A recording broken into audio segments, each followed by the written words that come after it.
आज आपण इयत्ता 10वी मॅथ्स त्याच्यामधला जो पार्ट फर्स्ट आहे अल्जेब्रा यामधला टॉपिक सेकंड क्वाड्रॅटिक इक्वेशन्स या चॅप्टर मधील काही कंटेंट्स इथं बघणार आहे.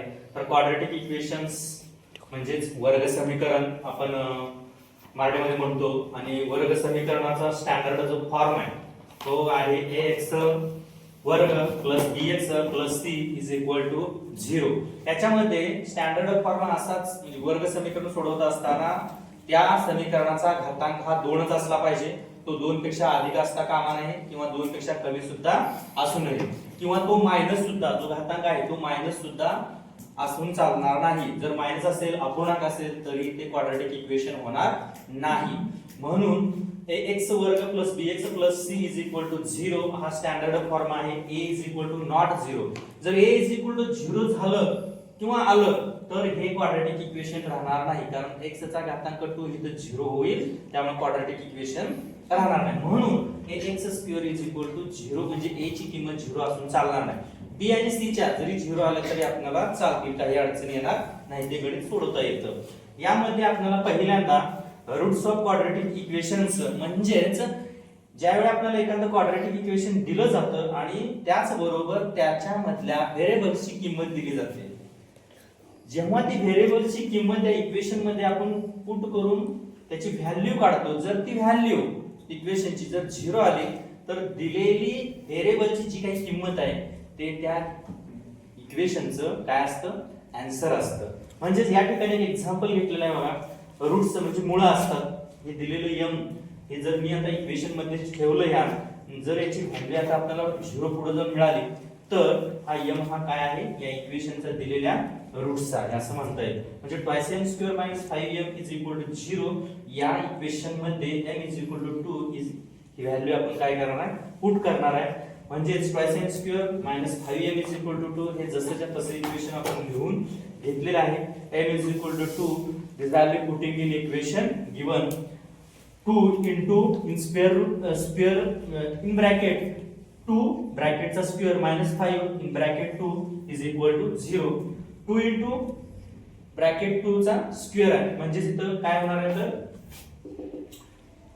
2 into 4 minus 10 is equal to 0. 5 into 2 into 10.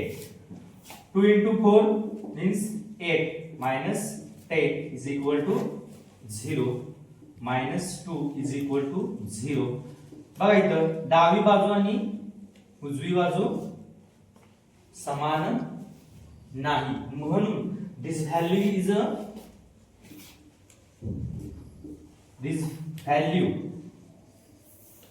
is a not roots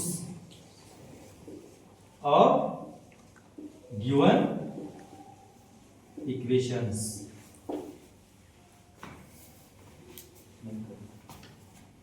quadratic equation मध्ये आपल्याला क्वाड्रॅटिक इक्वेशन मध्ये जी काही समीकरण असतील ती सोडवण्याच्या 3 पद्धती आहेत. त्याच्यामध्ये पहिली पद्धत आहे ती फॅक्टरायझेशन मेथड. फॅक्टरायझेशन मेथड म्हणजे मराठीमध्ये याला म्हणतो आपण अवयव पद्धत. ही पद्धत आपण इयत्ता 9वी मध्ये अभ्यासलेली आहे. सेम तशीच आहे या इयत्ता 10वी मध्ये, त्याच्यामध्ये काहीही बदल नाही आपल्याला अभ्यासक्रमामध्ये आहे. तर फॅक्टरायझेशन मधलं हे पहिलं एक्झाम्पल आहे. तर काय आहे, x square minus 15x plus 54 is equal to 0.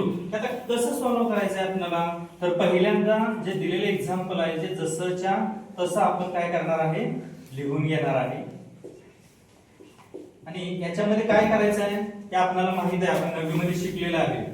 हे स्टँडर्ड फॉर्म काय आहे याचा, तर ax square plus bx plus c is equal to 0. याच्यानुसार हे सोडवत असताना फॅक्टरायझेशन मेथड मध्ये a into c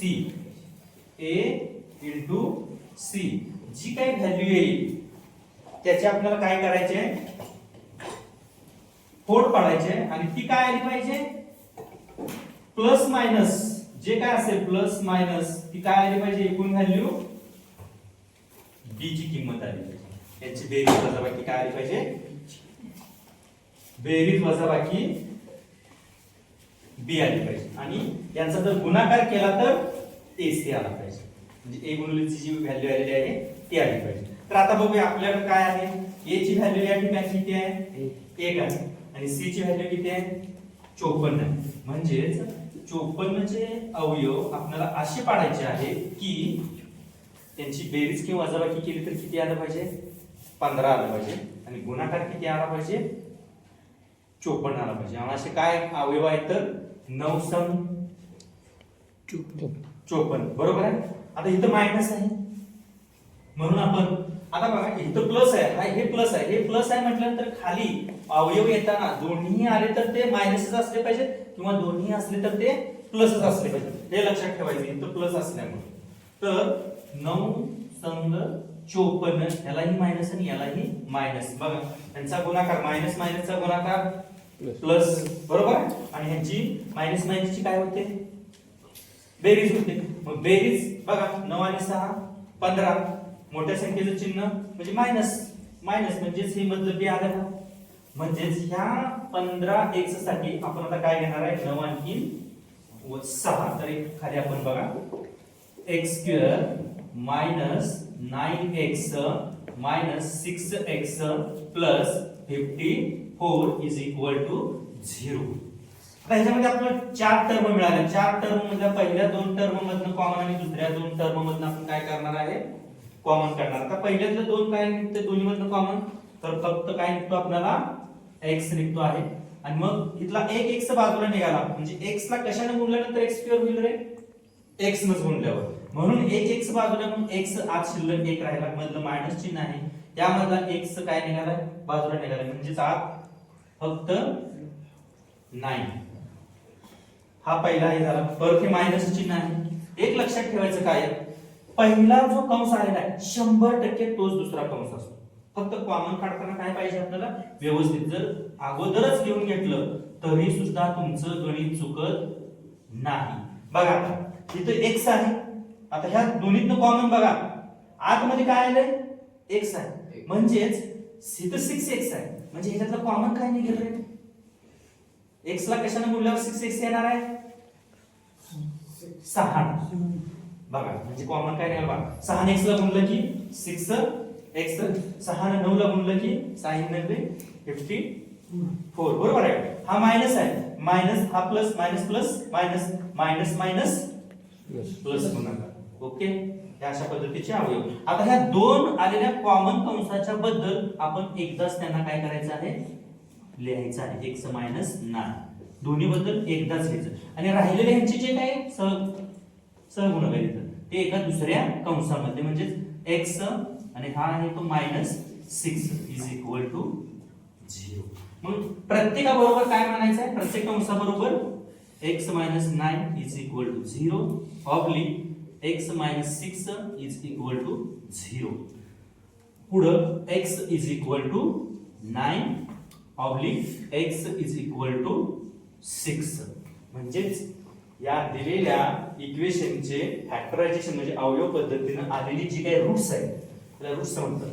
काय आले x इज इक्वल टू 9 किंवा x इज इक्वल टू 6 याचं झालं आन्सर फॅक्टरायझेशन मेथड्स.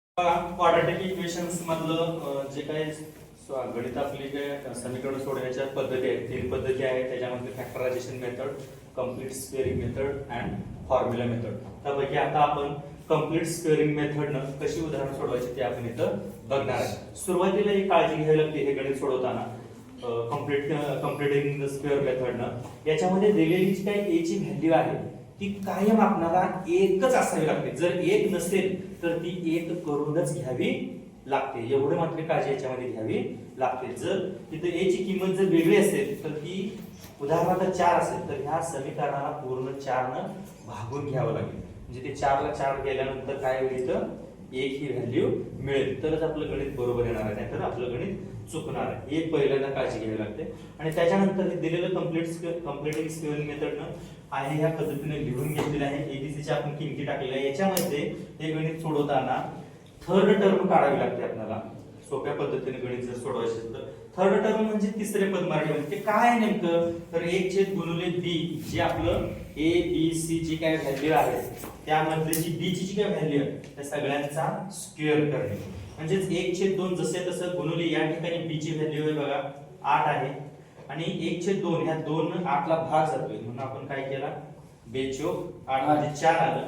म्हणजेच या कंसामध्ये फक्त 4 करायचं. 4 चा वर्ग किती 16. म्हणजेच इथं थर्ड टर्म म्हणजे तिसरं पद या इक्वेशन मध्ये काय आले 16. मग हे जे दिलेलं गणित आहे आपल्याला क्वाड्रॅटिक इक्वेशन त्याच्यामधलं जे काही c ची किंमत आहे स्थिर पद ते पहिल्यांदाच तुम्ही उजव्या बाजूला लिहून घ्या. पुढे गणित सोडवताना सोपं जातं. म्हणून मी इथे या ठिकाणी काय केलं आहे जी काही थर्ड टर्म आहे ती उजव्या बाजूला लिहून घेतलेली आहे आणि राहिलेलं गणित x² + 8x = 48 या पद्धतीने लिहून घेतले आहे. आणि हे 16 जे आहे ते दोन्ही बाजूला ऍड करायचं आहे बघा. म्हणजे डाव्या बाजूला बी ऍड करा आणि उजव्या बाजूलाही ऍड करा 16 वरच्या स्टेप्स मध्ये. मग या ठिकाणी बघा x² + 8x + 16 याच्याबद्दल आपण x + 4 ब्रॅकेटचा स्क्वेअर ज्या पद्धतीनं a + b ब्रॅकेटचा स्क्वेअर याची फोड काय येते तर a² + twice ab + b चा स्क्वेअर या सूत्राचा विचार केला तर या हा जो काही ब्रॅकेट आहे आपल्याला a + b ब्रॅकेटचा स्क्वेअर आता आपल्याकडे विस्तारित रूप आहे याच्यावरून आपण काय करतो ब्रॅकेट मध्ये आपल्याला असणारी जी काही किंमत आहे ती सोडवण्यासाठी उदाहरण घेतलेली आहे.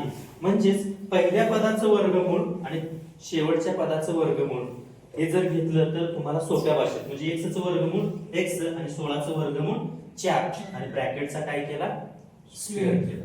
मग इज इक्वल टू ह्यांची बेरीज आहे ती किती 64. याच्यानंतर पुढे जात असताना हा जो काय स्क्वेअर आहे तो काय करायचा दुसऱ्या बाजूला घेऊन जायचा. दुसऱ्या बाजूला घेऊन जात असताना काय होतं बघा x + 4 इज इक्वल टू हा जो स्क्वेअर आहे तो दुसऱ्या बाजूला घेऊन जात असताना प्लस मायनस स्क्वेअर रूट असणारी संख्या म्हणजे काय आहे 64. मग यानंतर आपल्याला x + 4 is equal two plus minus 64 चं स्क्वेअर रूट किती आहे तर 8 आहे. म्हणजेच आपल्याला x + 4 इज इक्वल टू एकदा +8 आणि एकदा x + 4 इज इक्वल टू -8 अशा दोन व्हॅल्यू आपल्याला मिळाल्या. मग ही दिलेली इक्वेशन्स आपण काय करूया सोडवूया. Since x is equal to 8 - 4 x is equal to -8 minus plus आहे ते दुसऱ्या बाजूला गेल्यावर मायनस. मग x is equal to 4 x is equal to -4. म्हणजेच या ठिकाणी आपल्याला x is equal to 4 and x is equal to -12 हे दोन रूट्स आपल्याला या कंप्लीटिंग द स्क्वेअर मेथडनं क्वाड्रॅटिक इक्वेशनचे रूट्स मिळालेले आहेत. आता बघा क्वाड्रॅटिक इक्वेशन मध्ये ज्या काही तीन पद्धती आहेत आपली factorisation method, completing square method आणि फॉर्म्युला मेथड. त्यापैकी आता फॉर्म्युला मेथडनं गणित जे काही क्वाड्रॅटिक इक्वेशन आहे ते कसं सोडवायचं हे आपण या ठिकाणी बघणार आहे. बघा दिलेली equation 5m² - 4m - 2 is equal to 0 हे एक्झाम्पल आहे. हे एक्झाम्पल दिलेल्या स्टँडर्ड फॉर्म नुसार आहे का पहिल्यांदा बघायचं आणि लिहून घ्यायचं. हे जसे तसं लिहून घेतलंय स्टँडर्ड फॉर्म लिहिलेला आहे. स्टँडर्ड फॉर्म नुसार आपण a b c च्या किमती आपण काय केले या ठिकाणी लिहिलेले आहे. तर फॉर्म्युला मेथड मध्ये फॉर्म्युला काय आहे आपला तर x is equal to -b plus minus in square root b² - 4ac divided by 2a. या ठिकाणी आपल्याला गणित सोपं जावं सोडवताना याच्यासाठी पहिल्यांदा आपण विवेचकाची किंमत म्हणजे डेल ची किंमत काढून घ्यायची. डेल ची किंमत काय आहे तर b² - 4ac ह्या किमती ही किंमत काढून घेऊया पहिल्यांदा. मग आपल्याला गणित आणखी काय जाईल सोपं जाईल. तर या ठिकाणी बघा del is equal to d ची व्हॅल्यू किती आहे या ठिकाणी -4 ब्रॅकेटचा स्क्वेअर मायनस हे फॉर्म्युला मधलं 4 इंटू a ची व्हॅल्यू 5 इंटू c ची व्हॅल्यू -2. बघा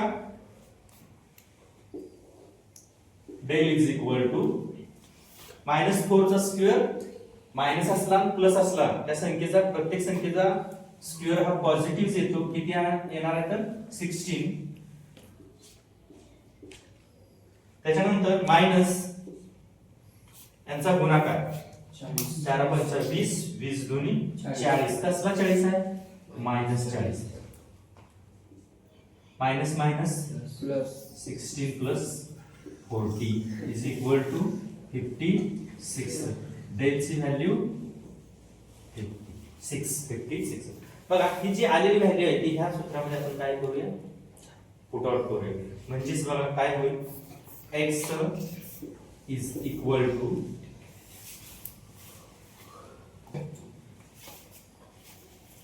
b ची व्हॅल्यू मायनस b ची व्हॅल्यू काय आहे तर -4 plus minus in square root 56 म्हणजे b² - 4ac ची व्हॅल्यू किती आली आहे 56. म्हणून आपल्या सूत्रामध्ये काय आहे, b² - 4ac याच्याबद्दल काय लिहिलं आपण 56. आणि या सगळ्याला काय आहे डिवाइडेड बाय 2 इंटू a ची व्हॅल्यू किती आहे तर 5 आहे. पुढे बघा x is equal to minus minus plus minus 4 56 divided by 10. आता याच्यामधून काही कॉमन निघते का असं वाटते का तुम्हाला?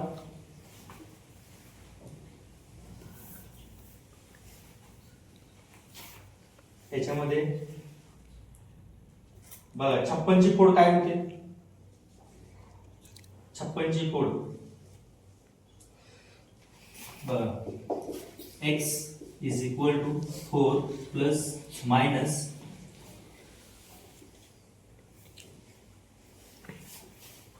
14 चौक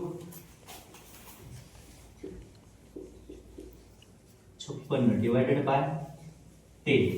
आता ह्याच्यामध्ये बघा ह्या दोन संख्येपैकी 4 चं काय निघतं वर्गमूळ निघतं. किती निघतं बाहेर आल्यानंतर 2 म्हणजे x is equal to 4 plus minus 2 square root मध्ये 14 divided by 10. x is equal to 4. तर ह्या दोन्हीतून ही दोन वेगवेगळे पद आहेत, ह्या दोन्हीतून कॉमन काय निघतं तर 2 निघतं. तर या ठिकाणी आपण काय करूया 2 लिहूया कंसात. ह्या 4 मधून 2 निघाला तर 2 प्लस मायनस हा 2 काय निघाला बाजूला आणि हा काय झाला स्क्वेअर रूट मध्ये 14 कंस कंप्लीट डिवाइडेड बाय 10. ह्या 2 चा आणि ह्या 10 चा आता काय होईल भागाकार होईल.